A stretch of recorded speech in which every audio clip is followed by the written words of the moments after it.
Hey everyone, this is Yvette Hampton. Welcome back to the Schoolhouse Rocked podcast. I am really excited. This is the first time that we have had a return guest on the podcast. Connie Albers was on at the very beginning of the first season, and her podcast episode was very well received. We had a lot of really great comments on it, and it was really fun. And she is back because she has a new book that just came out. I think actually we talked a little bit about it in her first podcast, but now the book is out. And so I want you guys to know more about it. And it's all about parenting teens. So Connie, welcome to the podcast again. Hey, Yvette, it is so good to be back with you and your audience. Oh my goodness, to be your first returning guest, right? It's such an honor. I am honored to have you back again. I know there should be some kind of award for that, right? Just between us, that's good enough. Yes, okay. Well, we are definitely glad to have you back on. I know that the response from the last one was really good because we talked a lot about parenting.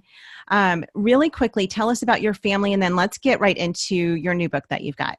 Okay, so I'm a mother of 5 grown children, and 3 are married. So we had our last one just get married, not our last one, but our third marriage was October 27th. It's going to be bad if I can't remember my child's wedding date.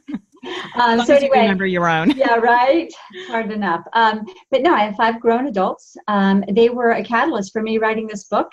They all live in the area, so they haven't moved away, and we are really enjoying having relationships with our adult children and their spouses. Yeah, well, we've had a chance to meet a couple of your kids, and I feel like I know them because you talk so much about them and you have a great relationship with them. And so I've loved seeing that in you and in your family. And of course, as a mom with a 13-year-old, we are just getting into these teen years. And I have to say, honestly, there are parts of it that are, I wouldn't say harder than I thought. They're exactly what I thought. The rolling of the eyes and the, have some puffs and things like that, which we're working through.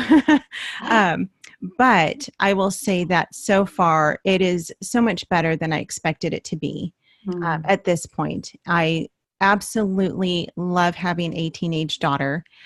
She is just an absolute delight. I love being friends with her. I am her mom first and foremost, but I'm also her friend, and I love that. And I know that that's one thing for you that you really focused on with your kids, was that you were their authority, but you also built a relationship with them.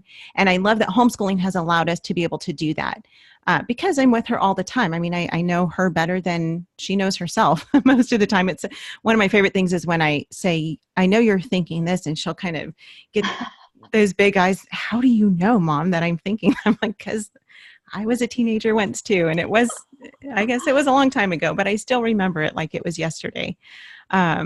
So anyway, let's talk about your book though, because it is amazing. I am so privileged to have been part of the launch team on this book. It is called Parenting Beyond the Rules, Raising Teens with Confidence and Joy. For those of you who are watching this on video, this is the book here. And it is a fantastic book. I am reading through it right now, and I am being so encouraged. So let's talk about it. What is your hope for this book and writing it? The biggest goal is my husband and I had a desire to change our family legacy. Neither one of us were really raised in a Christian home environment. We both kind of went to church, but we knew that the legacy we wanted for our family was to be different of that which was how we were raised. And, unfortunately, that's like a lot of people. And we just kind of started mapping out what was it we wanted our family to look like. So as we were parenting the children, I would just kind of make these mental notes in my mind of what was working and what wasn't. And we started doing a lot of Bible studies in our house with teenagers, which is, some people say is crazy, but they ate it up. And it also gave me an opportunity to hear conversations that they would have about their families, what was working, what wasn't. So our goal with Parenting Beyond the Rules is that we reach I'd like to say we reach the parents of 63 million teenagers. That would be our ultimate goal, but it would be to reach as many parents that are in the season of tween and teens and provide hope and help for the teen years, because I love what you said, Yvette. You're enjoying this season. I was probably one of the rare ones, and it wasn't easy by any stretch of the imagination, But I was one of the rare ones who would say, you know what, this is an awesome time. I mean, they're in transition from child to an adult, and you get a front row view to see it all unfold. How cool is that? Even amidst eye rolls and, or the comment, I know, Mom. You've already told me that, Mom. It happens, but that is our goal. We really want parents to not think about their teen years as something to merely survive, or get through, or just can't wait till they can finally turn 18 and get them out of the house. No, we want families transformed. We want relationships transformed. Because Yvette, what studies show, not just my experience, but what studies show is that parents are the primary influence in their teenager's life. And that's contrary to what the news media or what many would have you believe, that you're just supposed to hands off and let your kids go. The reality is, unless you forego that opportunity to shape and influence, you will still have the primary influence in their life during their teen years. And I always tell parents, I would rather have my child at 20 calling me saying, what time are we having dinner on Thanksgiving, than me picking up the phone and saying, you are coming for Thanksgiving, right? Right. It's like a no-brainer. So I am focused on helping parents build those kind of relationships that kids long to continue doing life together, not just a season of parenting. Yeah. And we are the primary influence, good and bad. Oh, yeah. And so, we can, it can be a little bit scary sometimes, especially when we see ourselves and our own sin manifesting in our children and in our attitudes and our, the rolling of our eyes. We see our kids do that and I think, oh, shoot. But it's true. I mean, we really are their primary influence. And so that's a very big task that God has and responsibility that he's put in front of us. Give us a glimpse of the book. What do you talk about in the book? I know you talk obviously about raising teens with confidence and joy, but maybe break it down a little bit. Right. What does that mean? How do you do that? So I start off with basically painting a picture, and the cover of the book is really a good indicator of where I'm going with the whole book cover. Yes, so you see the paintbrushes. They're varying sizes, different colors, and you see the paint swaths. Those are bold and thin and dotted because our children are also unique. And when we paint a picture, we have to use a variety of I want to say painting it with grace and truth and color and light. And sometimes we'll paint something, then we have to come back a little bit, see if it's dry and say, no, I think I need to add a little bit more. There's a character weakness right there. Let me add a little filler right there. So I want parents to learn how to paint pictures of possibilities within their child, because it starts with the foundation. When you consider the foundation, you have to think about the child's heart. I always say that you've got to really go for keeping the heart of your teen. Some of the soil of our, an analogy with our teen's heart is it could be kind of rocky. It's hard to plant because maybe they've got a tough maybe they're a little tough or jaded, or maybe they've been hurt or wounded, and that soil just isn't quite as tender. Or maybe you have a mercy child who melts just with a look on your face, can bring them to tears. You don't even have to correct them. And so I really start with the basics, and that is get a vision for your family. Paint pictures of possibilities for them so that they can grab hold of what you're trying to do, what family you're trying to build and create, and where do they fit within that family. This is so important. And then throughout the book, I take parents deeper through specific aspects like monitoring your mouth. I mean, so much is done by the words that we say, and more than just words can either build up or tear down. I'm talking about the words that they hear, not the words that you say, the silent words. Are you listening to them? Listen up, parents. So I talk about monitoring your mouth. I talk about listening. And I also talk about understanding their world, because you alluded to the fact I was a teenager once. The difference is it's a very different world. Yes, it is. And they are living in a world of technology, which is not evil. It's neutral. It's what is done with it. And unfortunately, there are quite a few bad actors. And unfortunately, that's the world that your children are living in. So I really talk to parents about understanding their teens' world. We tackle some tough topics. I talk to them about how do you squash fear. I mean, fear can grip us. We can think that we're going to ruin our child. If we come down on them a little too hard, or if we say something brass that we really shouldn't have said and we deeply regret it, but we know it's still bouncing around between their ears. What do we do with that fear? So those are some of the topics that I take parents through to help them unpack. How do you create defining moments within your family that become lasting memories? Mm-hmm. That's a very critical aspect in parenting overall. So I take them through, and that's probably like half of the things that I cover throughout the book. But those are some of the chapters, and we deep dive on them. So you talk about creating defining moments. Can you give maybe a couple of examples of how you've done that with your kids? Yes. All right. When you are noticing them, I tell parents, observe what your child's doing and where could they be, spend hours and hours, especially a teenager. And yeah, I'm not talking about video games, because some kids can spend hours and hours on video games or text messaging or on YouTube. But when I talk about creating defining moments, I'm talking about capturing something that they have done and then picturing it and framing it for them, and then retelling that story, telling them that story, reminding them of that story. And here's an example. Once my daughter was doing something with another family that was very ministry oriented. I wanted my kids to learn to serve others. I mean, it's very easy. We like to serve ourselves, but I wanted my teenagers to serve others. Mm-hmm. And as she was ministering and serving this other family, I would often hear back from these moms comments like, for instance, she would be babysitting and they'd make a comment of, she actually vacuumed the floor. She didn't just when the kids were napping or having room time or something. When I would hear that, I would bring that back to my kids and I'd say, this is something that so-and-so had said to me. Mm-hmm. Now I'm starting to define that moment that they may or may not have really thought much about. Yeah. And now I'm putting it in a picture form and I'm saying, do you know how it did this, or how it blessed her, or how it spoke to her, how now she's going to be teaching her kids to do what you have done? And then we would talk about it, Yvette, throughout the years to this day. We'll still talk about different moments when that has happened, whether it's been caring for somebody, whether it's been an act within the own family of coming up alongside a sibling who really, messed up, and it felt discouraged, or, just dejected. And they came alongside it, and I could come up to them and point out, you really had a lot of empathy.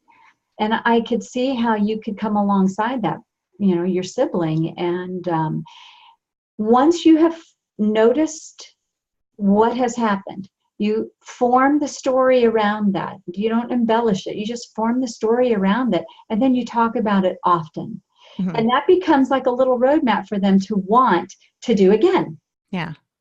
Yeah. I love that so much, because I think that as parents, oftentimes we're correcting all the time. At least I feel like that. And maybe that gets better as they get older. But I feel like so often it's, don't do this, don't do that, go do this, go do that. And so I love that you're focusing on the good things that they're doing and the ways that they're serving, and the way, just fulfilling those fruit of the Spirit, the fruit of the Spirit in their lives, and recognizing those things in them, because that encourages them to do more. I mean, with any child, when you say, wow, look at that beautiful picture you drew, what do they want to do? They want to go draw another beautiful picture again. Mm-hmm. They don't crumple it up and throw it in the trash can. And so I love that encouragement.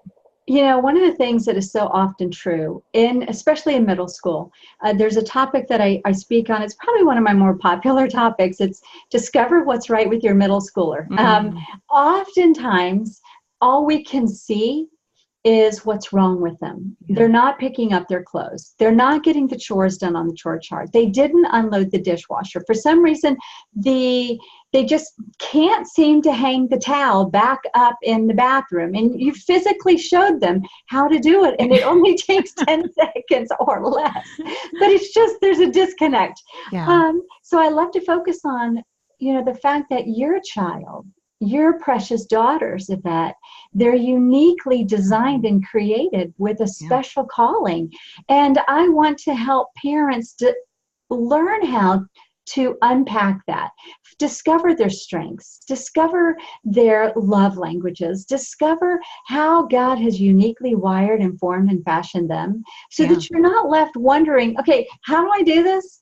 I don't know. I'm nothing like you, or I can't even identify with what you're doing. I want to give the parents tools so that they can learn to speak in a way that their child will hear them. Yeah. And that requires, I wrote about this actually to our girls in the launch team. Teens change, parents adjust. Oh, I love that. And what do we often do? Teens change. And we're like, what are you doing changing? You're not supposed to change. I told you to do this. It's like, no, I'm giving you permission. Yeah. It's okay to adjust. You need to adjust. They need you to adjust. That does not mean it's like throw away everything. Rules don't matter. But that's why we put the key word was beyond the rules. Teens need rules. I mean, sure. We all have rules. We go drive our car. We got to follow the rules. If we don't, we get a ticket. Right. So they need rules. They need limits. They need boundaries, but there's more that they need. And it's the one thing they cannot get from their devices, Yvette, and that is the relationship with you. They can't get that anywhere else but from you. Nope, they can't. From their parent. That's right. That's right. Let's take a quick break and then let's come back because I have so many more questions for you. Okay. So take a quick break. We'll be back.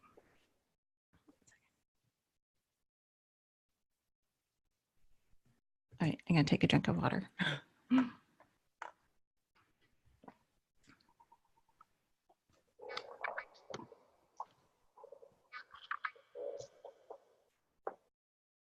Okay. Were you getting a call coming in? No, I was just looking at my notes. Oh, okay. I was hearing something weird. That was strange. Okay. Oh, really? No, nothing's happening on my end. Okay. Everything's turned off. Okay. Well, let's get back.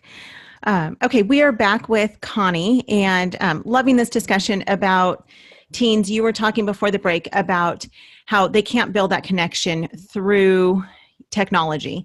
And that's something that just crushes me every single time, every time.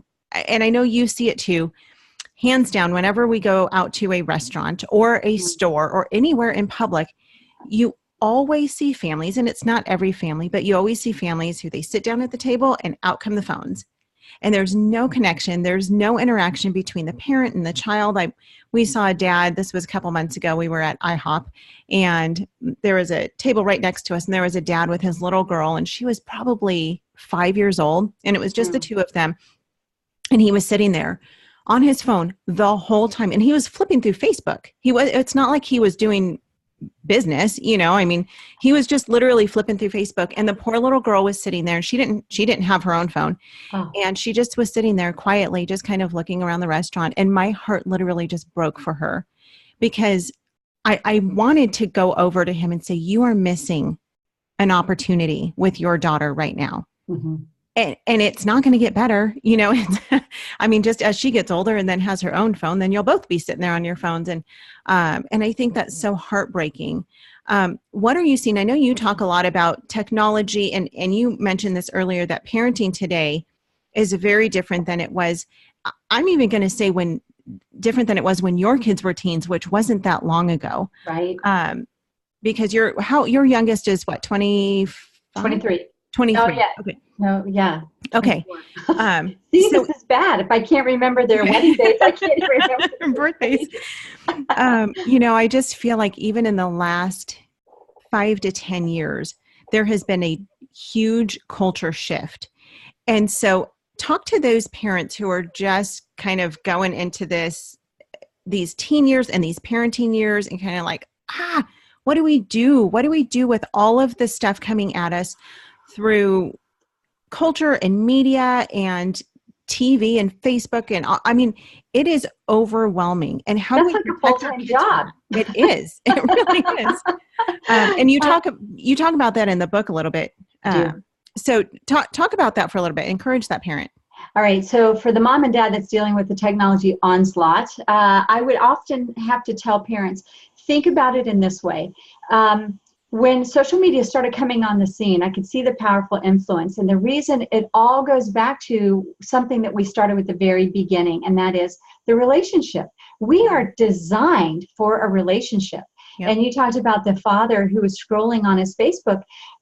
Even adults, they suffer from FOMO, fear of missing out. Everybody, they don't want to miss out on something. That's why we're seeing generationally, I mean, we're seeing across the board, people are waiting later and later to RSVP to something because something better might come along. So to the parent that has, the child that is enthralled, just loves technology, or maybe they're really looking for their identity in social media, they have to realize that there are some real positive steps they can take, and that is help their child learn to create a positive social footprint.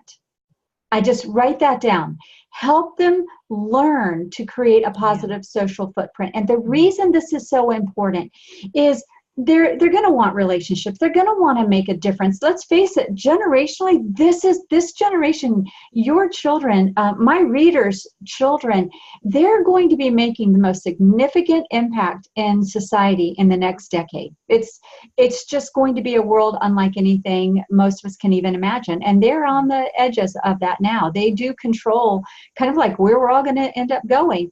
So instead of cutting them off, and I know there are many people who will say, cut it all off, wait till they're 18, or, I'm not telling of an age.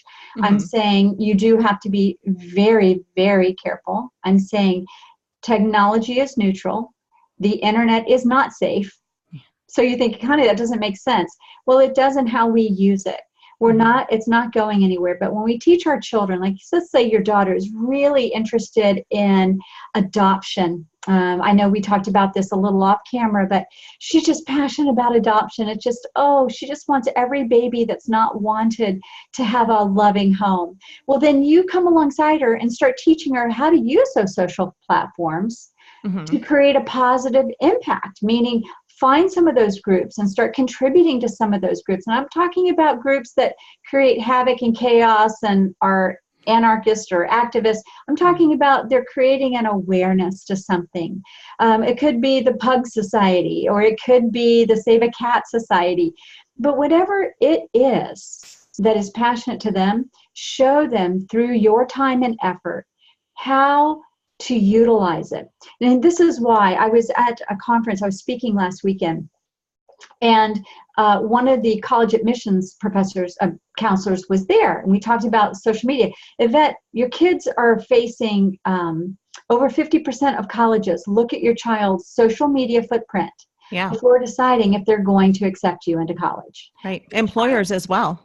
Yes, and employers, and you'll get fired for the same reasons.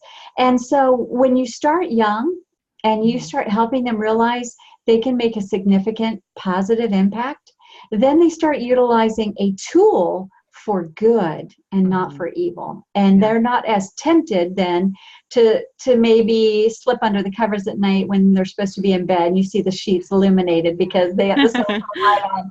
But that's a very important part, is just help them learn how to create, how to do it. They technically do need to learn how, because the bad actors out there are teaching and destroying children by the seconds because of things they're posting that parents don't even know about. Yeah. Yeah. Well, I think that's an important point. And I think that goes along with everything in parenting and in life with our kids, is that we can't just expect them to know it because we know it. We have to come alongside of them, just like we have to come alongside of them and teach them how to do math and how to read and how to do all of the other things. We have to come alongside of them and train them and teach them. The Bible says, train up a child in the way he should go. And that is part of training. And we think that, well, it's obvious, kid, you should know how to protect yourself, and you should know how not to stumble upon these inappropriate sites, and you should know how to do this and this and this. But we have to be intentional. And actually, that's one of the things I've heard you talk about, is how parents can be proactive instead of being reactive. And I would actually love for you to talk about that a little bit. What are some actionable steps that you can talk about? Because it's so important as a parent to be very intentional in raising our kids. And I love that you say to be proactive, not reactive. Talk about that. All right, to be proactive, a real good example is show them examples. Pull up some online examples of how inappropriate things have been posted or shared, how reputations, you don't have to look very far, turn on the news and you'll see somebody's reputation has just been, destroyed because of an act of foolishness or an act of thoughtlessness, really. So I always take and I show them every decision has a consequence. So look at this one. This particular person made a conscious decision, and it was caught on video. And a year later, somebody thought it would be funny because they were going through their photo feed, decided to share it. Yeah. It went viral. And the virality of that caused this young person to absolutely end up having to have some serious counseling, because it was one of those things where mom and dad didn't know. She got caught in something that was innocent, so to speak, but it was twisted. So being proactive just means not being afraid to point out poor decisions and the consequences of them. Yeah. Yeah. Oh, it can be scary, being a parent today.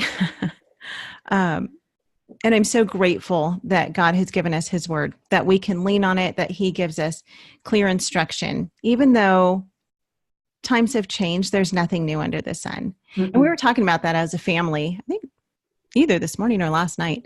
Everything that's happening today, it's not new. God is not surprised by it. He's not sitting back going, oh man, I didn't see all this stuff coming. What am I going to do about all this? He's given us his word to be able to speak life into our kids and to give us the wisdom. We've been talking a whole lot about Proverbs 8 and about seeking wisdom. And that's twofold. We've been talking to our kids about that, to our girls about seeking wisdom. But as parents, I think just digging into God's word together as a family and then being on our knees. And, Heidi St. John says, if parenting doesn't bring you to your knees, you're doing it wrong. And it's true. I mean, we need to be on our knees daily, asking God to give us the wisdom that we need in order to raise our kids, because this is the next generation. I mean, our kids, this is it. They're going to be our leaders of tomorrow, of course. And so what are we doing to be proactive in training them? We have just a couple of minutes left. And I would love for you to talk about the parent who's in the trenches of the difficult teen years. And one of the common mistakes that we can make is to attempt to control our teens instead of guide them. I feel like oftentimes I err on the side of control. I try not to be the fearful mom, but I oftentimes find myself, if they're walking even on a water fountain that, they might fall into the water, it's not like they're going to die, but I don't want them to get wet, and so I'm always kind of that like, okay, be careful. Don't walk on the edge. Don't do this. Don't do that. And I don't want to be that controlling mom. I don't. I want to guide them instead of control them. How can we go about doing that? It's a mind shift. There's three things that a teenager, and every child, but there's three things a teen has to know.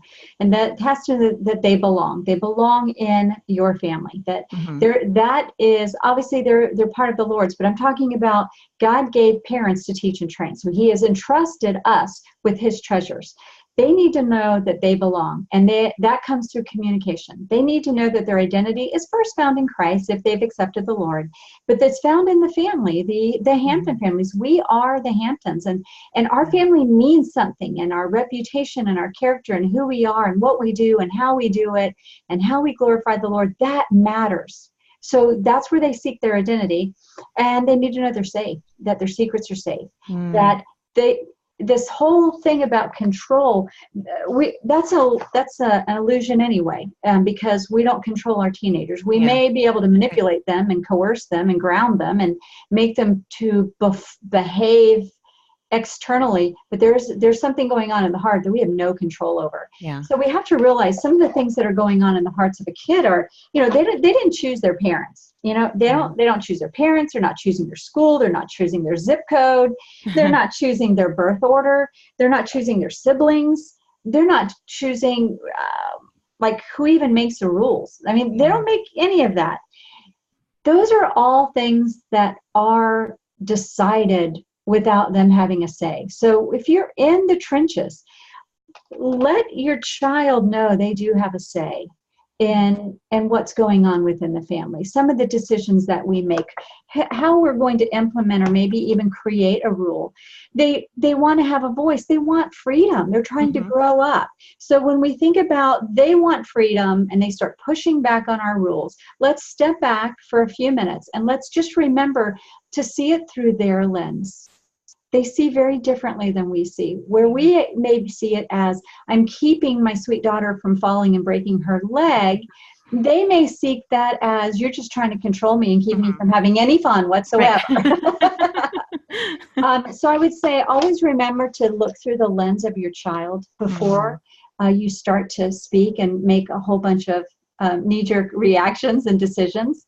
And that'll help you to set realistic expectations. Yeah, I love that, because I find for myself that oftentimes when I get naggy with my girls and I'm constantly saying, don't do this, don't do that, don't do this, then when I actually need to, when I have a real message for them, they just kind of shut it, they shut me out in a sense, because I'm constantly nagging at them. So I try really hard to choose my nags wisely. And I used to say, I'm careful about how I cut the carrots. Yeah. Your kids know you so well. I think we forget that. They have been with us since birth. They know what we believe. They know why we believe it. They know how we implement it. They even know how we're going to answer their questions before they even ask them, because they know what our values are. And I think as a parent, we often forget. My kids would walk in the kitchen when I was preparing dinner. Yvette, I don't know if I shared this with you before in another talk, but they would kind of check the atmosphere. What's the thermostat and the temperature in this room before I broach any, topic? And depending on how I was cutting the carrots, they could tell my mood. If I was in an approachable mood, or if I was I could be mad at your dad mood. I could be mad at something. I could be having a bad day. So you got to remember, your kids can sense. They already know what you think, what you believe, and why. And they can sense your attitude and your heart. So when you're praying and you're asking the Lord, really ask the Lord to make your heart tender toward them, to make your love unconditional, literally without condition. And it is possible, which is why I end the book with, you can celebrate the teen years. They're not something to be survived. No. They're something we can thrive and have the best years of our parenting season. Yeah, well, I love it. That is a perfect way to close this out.